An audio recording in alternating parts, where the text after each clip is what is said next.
परमेश्वर की हजूरी में आएंगे। आइए प्रार्थना।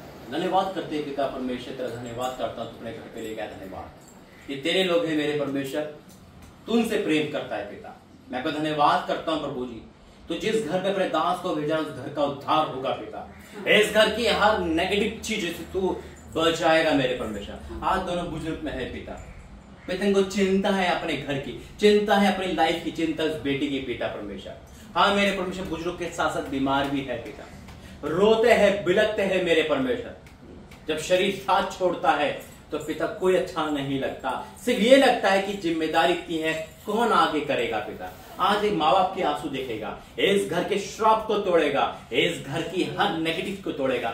मैं आपका धन्यवाद करता हूँ पिता। हाँ मैं आया नहीं, तू लेकर आया है, मैं अकेला नहीं, इनके साथ नहीं, तू हमारे साथ आया है पिता। पिता इस घर में एक कदम पड़ना, इस जगह को परिवर्तन कर देना मेरे परमेश्वर। आज ये मानसिक रोग से बीमार है, शारीरिक रोग से बीमार है, चिंता में दबे है, लेकिन आज ये पुकार रहे हैं आपको। उन्होंने तुझे तेरे दास का आदर योग्य स्वागत करा है, उन्होंने समय दिया है पिता। अब आप समय हाथ दोगे पिता परमेश्वर, इनकी प्रार्थना को आंसर देना यीशु मसीह के नाम से, आमीन। क्या नाम है भाई आपका? एंथोनी। और आपका? देखो जैसे मैं यहाँ पर आया ना, आपके घर में पैर रखा, मैं यकीन कह सकता हूँ आपके घर में इतना डार्कनेस है ना, अंधकार दर्शाता है, यानी कि शांति नहीं, कलेश, मनमुटाव, दुख, परेशानी, आप चिंता में भूल चुके हो। सच्चा साथी आपको पता कौन है? हमारा शरीर होता है या नहीं? अगर शरीर साथ देना छोड़ दे तो धीरे धीरे सबको क्या लगता है? एक बोझ लगता है। क्या होगा? आप जो काम करने जा रहे हो अपने बेटे के लिए वो नहीं कर सकते, है ना? बहन इधर देख लो, आप दोनों के आंसू सूख चुके हैं, आपको यही चिंता खाई दे रही है आगे क्या होगा। आपके घर में जितने ऑल्टर फोटो है ना, उसकी प्रार्थना नहीं है, प्रार्थना नहीं है उतनी। फोटो लगाने से हम सोचते हैं हमने खुदा को पुकार लिया, नामुमकिन है। मैं भी क्रिश्चियन था और हजारों लाखों फोटो मेरे घर में होगी, हजारों की तादाद में, लेकिन मैं इस पे नहीं चला और मेरे कारण मेरा परिवार मरने पर था। मैं क्रिश्चियनिटी हूँ, लेकिन परमेश्वर मुझे मसीह में लेकर आया। मैंने पर जहाँ पे आता ना पूरा अंधकार क्यों दिखा? ये घर किसका है? मैंने आपका ही है ना, अपना ही है ना, आपका है ना, अपना है ना, लेकिन फिर भी शांति नहीं है। मकान अपने होने के बाद चिंता खाई जा रही है। मैं पहले सोचता था कि कोठी बंगला मकान ही आशीष का कारण होता है, कि नहीं, आशीष का कारण होता है शांति, आपके जीवन की उन्नति। अपने बच्चों को हंस-फूस देखो और आप भी आगे बढ़ो। अब आपका वंश नहीं, बेटी ही दी है खुदा ने, जबकि आप बुढ़ापे में हो इस समय। अभी तो वो 12th कर रही है, फ्यूचर आगे बहुत है। मन में सवाल आता होगा, हमारे पास बेटी को कौन देखेगा? इस शरीर का कोई भरोसा नहीं है, लेकिन खुदा का बहुत भरोसा है। आप दोनों माँ बाप हो, आप दोनों के आंसू हो, लेकिन इस समय ना घर पूरा अंधकार में है, यानी कि घर निकल रहा है आपको धीरे धीरे, एक स्लो पॉइजन की तरह। आपने कोशिश बहुत करी, पर आप सब कुछ करा लेकिन नाकाम रहे, लेकिन इसलिए परमेश्वर आप उतर आए हैं आप दोनों के लिए। खुदा का धन्यवाद करता हूँ, जिस घर में भेजा तुम्हें बेटी मिल रही है, क्योंकि इस समय ना माहौल खराब है, लड़कियों के ज्यादा माहौल खराब है। आप सब उम्रदार है, लेकिन इसको नहीं पता। आप जैसे मैंने कहा दिल्ली बदल गई है, वैसे ही इस समय का समाज बदल चुका है।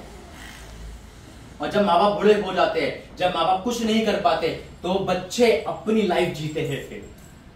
और जब अपनी लाइफ जिएंगे तो माँ बाप एक कूड़ा समान हो जाए। आप दोनों का बुढ़ापा खराब ना जाए, याद रखना मेरे भाई, याद रखना, बुढ़ापा अगर हमारा खराब जा रहा है तो सबसे बड़ी दुर्गति है। आप 71 के हो, है ना? मेरे पापा 78 के हैं, आज ही साइकिल पे घूमते हैं। मैं पढ़ाई नहीं कर रहा हूँ, मैं ही दिखा रहा हूँ कि परमेश्वर हमारे साथ है। आप बूढ़े नहीं हो, इससे ही शैतानी समझ कि हम बूढ़े हो चुके। प्रभु का वचन कहता है ना तू बूढ़ा होगा ना तू थकेगा, क्योंकि परमेश्वर अब्राहम को जो 100 साल का था उसे संतान दे सकता है। आपको भी जवान करके भगा सकता है, आपको भी आगे बढ़ा सकता है। कोई बुढ़ापा नहीं है, ये मेंटली सोच है। आप खुदा के बेटे बन जाओ, खुदा की बेटी बन जाओ, एक्सेप्ट करो, वो आपको जवान करके दिखा देगा, इसी जगह पे महिमा करवा देगा। इसलिए तो खुदा ने यहाँ पे विजिट करवाई है। मुझे पता था जब मैं विजिट करूंगा मुझे ऐसे घर मिलेंगे जहाँ पे अंधकार होगा, फोटो होगी, सिर्फ फोटो पे हमें लगेगा और ये तो खुदा का घर है, लेकिन नहीं, प्रार्थना जीरो है, आपकी बाइबल कहाँ है आपको पता भी नहीं होगा, जंग खा गई, धूल जमरी होगी। लेकिन आज आप दोनों के आंसू बहुत है। मैं आप दोनों को एक आदमी और एक औरत में नहीं देख रहा हूं, एक माँ बाप के रूप में देख रहा हूं। मेरे माँ बाप यहाँ बैठे जो कुछ नहीं कर पा रहे।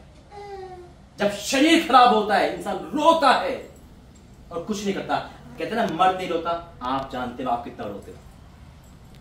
कौन कहता है मर्द देता? इस भाई से पूछो, झूठ बोल रहा हूं, कितना रोता आपको पता है ना, है या नहीं? ये कोई नहीं जानता, आप जानते हो। कई बार आपने कहा खुदा मुझे उठा ले जिंदगी से, तो आप अपने आपको धिक्कार तो है नहीं। आपके आंसू एक एक टूटे हुए आंसू दिखा रहे मेरे भाई। खुदा आपसे प्रेम करता है, आप दोनों से बहुत प्रेम करता है, इसलिए खुदा ने वचन दिया है।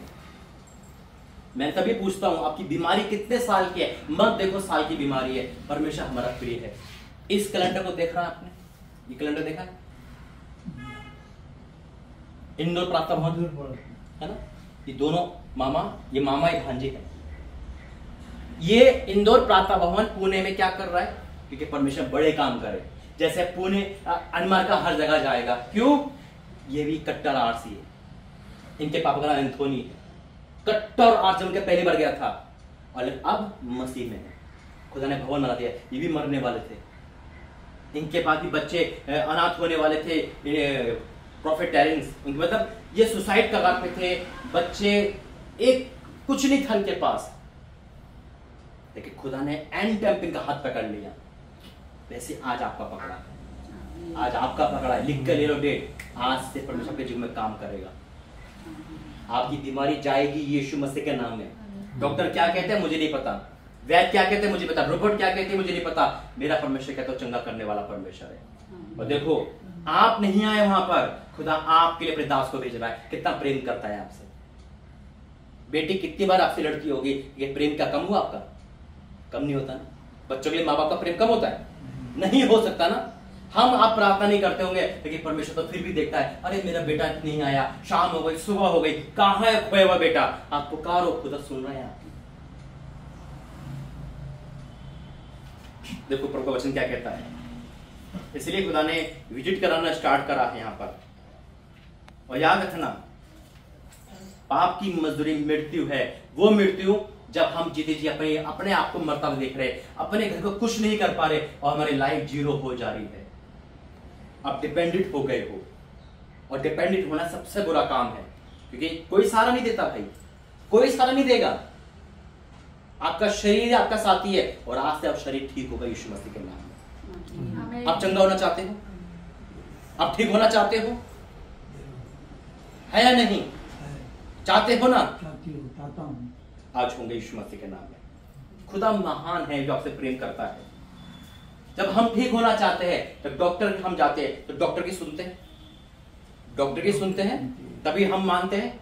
अगर आप ठीक होना चाहते हो तो प्रभु की सुनो, आप दौड़ोगे यीशु मसीह के नाम में। इसी जुबान से, इसी पैर से चर्च में आके गवाही दोगे यीशु मसीह के नाम। और देखो चमत्कार कैसे होता है। 13 तारीख को मीटिंग है हमारी, संडे को आना, यही बराबर में आपके, हाँ इनके घर है ना, एक बड़ी मीटिंग होने वाली। उस मीटिंग में हिस्सा बनना। और देखो परमेश्वर आपके जीवन में कैसे कार्य करता है। देखो यूहन्ना 5 अध्याय खुदा यहाँ पर है ना। पहले अंधकार दिखाता है परमेश्वर, और उसके बाद अपने दास को भेजता है तो अंधकार ज्योति में तब्दील हो जाता है यीशु मसीह के नाम में। रो लिए जितना रोने थे, आप हंसने के दिन चालू है यीशु मसीह के नाम में, ठीक है? रोना नहीं। देखो वचन क्या कहता है। इन बातों के पश्चात यहूदियों का एक पर्व हुआ और यीशु यरूशलेम को गया। यरूशलेम में भेड़ फाटक के पास एक कुंड है जो इब्रानी भाषा में बैतसदा कहलाता है। उनके 5 ओसरे हैं। इनमें बहुत से बीमार, अंधे, लंगड़े और सूखे अंग वाले पानी के हिलने में आशा पड़े रहते थे, क्योंकि नियुक्त समय पर परमेश्वर के स्वर्गदूत कुंड में उतरकर पानी को हिलाया करते थे। पानी हिलते ही जो पहले उतरता था वह चंगा हो जाता था, उसकी बीमारी क्यों ना हो। आपको वचन मैं आपको बता रहा हूं, एक जगह पे ऐसा कुंड था जब स्वर्गदूत पानी हिलाते थे राइट टाइम पर, और उस पानी को हिलाते थे, जो उस पर कूदता था वो चंगा हो जाता था, चंगा हो जाता था, है ना। लेकिन वो अब बीमारी, आपको पता है कि आज 50 किलोमीटर एक जगह है, आप ठीक हो सकते हो, हम नहीं जा सकते, तो क्या करोगे? जैसे बराबर में नहीं आ सकते, है ना, तो परमेश्वर ने दास को भेज दिया। यीशु मसीह आपको ढूंढता हुआ आया है, आप भी प्रेम करता है वो आपसे। देखो फिर क्या लिखा है, वहां एक मनुष्य था जो 38 वर्ष से बीमार में पड़ा था। 38 साल से बीमार। अब 38 साल से बीमार तो नहीं हो ना, अब वो 38 साल से बीमार था, तो आपकी बीमारी छोटी है ना। 38 साल से बीमार है वो व्यक्ति। वहां एक पुरुष था, मनुष्य था, जो 38 साल वर्ष से बीमारी था। यीशु ने उसे पड़ा हुआ देखकर और ये जानकर कि वह बहुत दिनों से दर्शन में पड़ा है, उससे पूछा, क्या तो चंगा होना चाहते हैं? जैसे मैंने पूछा, अब क्या ठीक होना चाहते? और वो भी ऐसी था, कुछ नहीं कर पा रहा, एक रुमाल भी उठा के नहीं रख पा रहा, उसकी कंडीशन इस तरह की थी। अब क्या होता देखो, उस बीमार ने उसे उत्तर दिया, हे प्रभु, मेरे पास कोई मनुष्य नहीं है कि पानी हिलाते समय जो कुंड में उतरे मुझे उतार सके, परंतु मेरे पहुंचते पहुंचते दूसरा मुझसे पहले उतर जाता है। यीशु ने उसे कहा, उठ, अपनी खाट उठा चलते। वह मनुष्य तुरंत चंगा हो गया, अपनी खाट उठा के चलने के लिए लगा और उसके बाद ठीक होकर खुदा की महिमा कर रहा है। खुदा की महिमा कर रहा है। 13वें पद में क्या लिखा है देखो, फिर क्या लिखा है। अब ये बीमारी क्यों आती है पता है आपको? बीमारी के कई कारण होते हैं, एक कारण नहीं है। अब इस बीमारी का जो 38 साल से बीमार था, क्या कारण था देखो, 13 पद में क्या लिखा है, परंतु जो चंगा हो गया था वह नहीं जानता था कि वह मनुष्य कौन है, क्योंकि उस जगह में भीड़ होने के कारण यीशु वहां से चला गया था। इन बातों के बाद, इधर ध्यान दो भाई, एकदम ध्यान देना, ये आपके लिए है। इन बातों के बाद यीशु को मंदिर मिला। अरे मैं इनको भाग मार, अब सुनो मेरी बात। इन बातों के बाद, इन बातों के बाद यीशु को मंदिर मिला, वो व्यक्ति बीमार। यीशु ने उसे कहा, देख तू चंगा हो गया, फिर से पाप मत करना, कहीं ऐसा ना हो इससे भारी विपत्ति तुझ पर आ पड़े। पाप के कारण हमारा शरीर नाश हो जाता है। पाप कौन सा हो सकता? हमने इस मंदिर को, खुदा के मंदिर को पाप में लाए हो, शराब पी हो, व्यभिचार करा हो, पति पत्नी में झगड़े हुए हो, है ना, कोई भी ऐसा पाप जो हमारे जीवन में नासु बन के आता है, हम उसे निकल नहीं पाते और वो पाप बीमारी को लेकर आता है।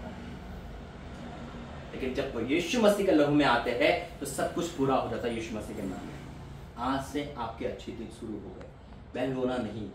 आप अगर विश्वास करते हो ना तो खुदा की महिमा देखोगे। आमीन। खड़े हो सकते हो? अच्छा, दोनों खड़े हो जाओ यीशु मसीह के नाम में। अरे आप भागोगे, कोई बीमारी आपका असर नहीं। यही ना आगे बढ़ो। Holy Ghost in the name of Jesus. कोई पाप इतना बड़ा नहीं जो तू क्षमा ना कर सके। मैं इनके गुनाहों के लिए क्षमा मांगता। हो सकता है पिता इन्होंने कई बार तुझे रुलाया हो पिता, आज खुद रो रहे हैं मेरे परमेश्वर। हो सकता है कई बार इस मंदिर को गंदा किया हो, लेकिन अब तेरे लहू से मैं धोता हूं मेरे परमेश्वर। आज एक माँ बाप के लिए प्रार्थना करता हूँ, चंगे हो जाओ यीशु मसीह के नाम में। पिता तेरे जीवित भवन में आके जीवित गवाही दे। मैं इनके पैरों में, इनके शरीर में जान की घोषणा करता हूँ, ये सारी हड्डियों जी उठो यीशु मसीह के सामर्थ्य नाम में। एक माँ बाप के आंसू देख मेरे परमेश्वर, एक माँ बाप के आंसू देख पिता, और आज चंगाई दे दे मेरे परमेश्वर। ये भाई बहुत रोता है पिता, इसको कोई नहीं समझ पाता मेरे पिता, दोनों जने मेरे परमेश्वर, लेकिन आज तो उतारा पिता, हर गुनाह खता क्षमा कर दे उतारा और चंगाई दे पिता। मैं घोषणा करता हूँ यीशु मसीह के नाम से, आमीन। आइए प्रार्थना करते, धन्यवाद करते पिता, इस जगह को मैं ब्लेस करता हूँ। जब अगली बार मीटिंग होगी तो ब्लेसिंग मीटिंग होगी पिता। बेटी बाहर है पिता, उसकी आने सहायता करना पिता। हम तो यहाँ से जा रहे हैं कि आप तेरे हवाले को कहता हूँ, तेरा बेटा एक बड़ी गवाही दे पाए यीशु मसीह के नाम से, आमीन। पिता परमेश्वर का प्रेम, प्रभु यीशु मसीह का अनुग्रह, पवित्र आत्मा की सहायता इस परिवार, इन बच्चों के साथ हमेशा रहे, आमीन। जय मसीह।